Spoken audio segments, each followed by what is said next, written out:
famous one that happened in this country, whereby 2 men had been accused and went through the charges and went through a trial over a gang rape of a woman. But on the court record where the list of witnesses and all of this had been put down for the charge sheet, there was no signature by the court clerk.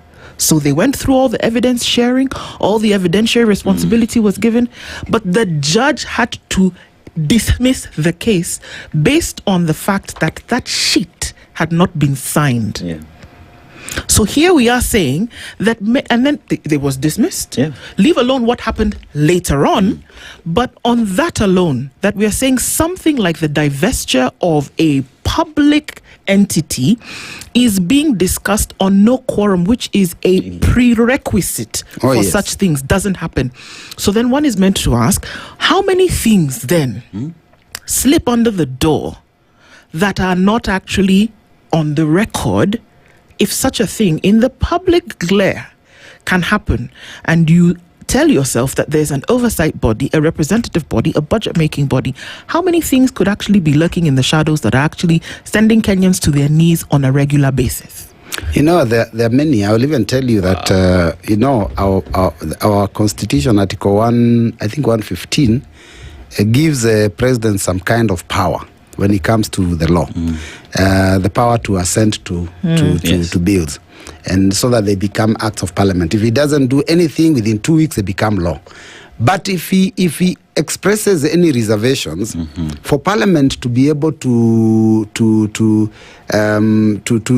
ignore his reservations, they would require 2/3.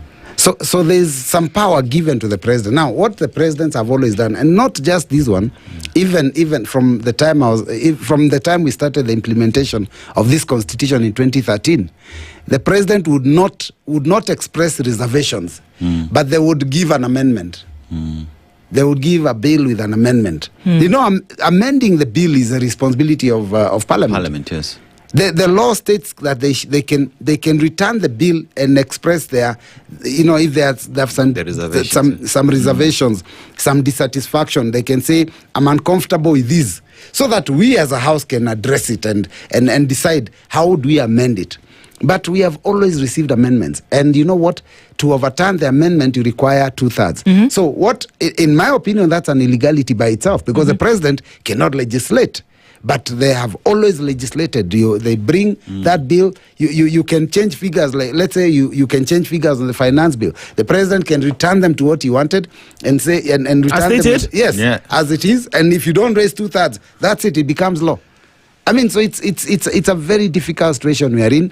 I think that's why we require decency and leaders that you know that are decent enough to be able to do a good job. Indeed. The kind of leadership we have now of insults and you know that's not helping the country at all. And that's not giving us confidence that we are going in the right direction. Because at the end of the day, I mean, whether we like each other or don't like each other, we must know that we have a country to run. Absolutely. And we must respect the law that is there. And everybody must respect each other.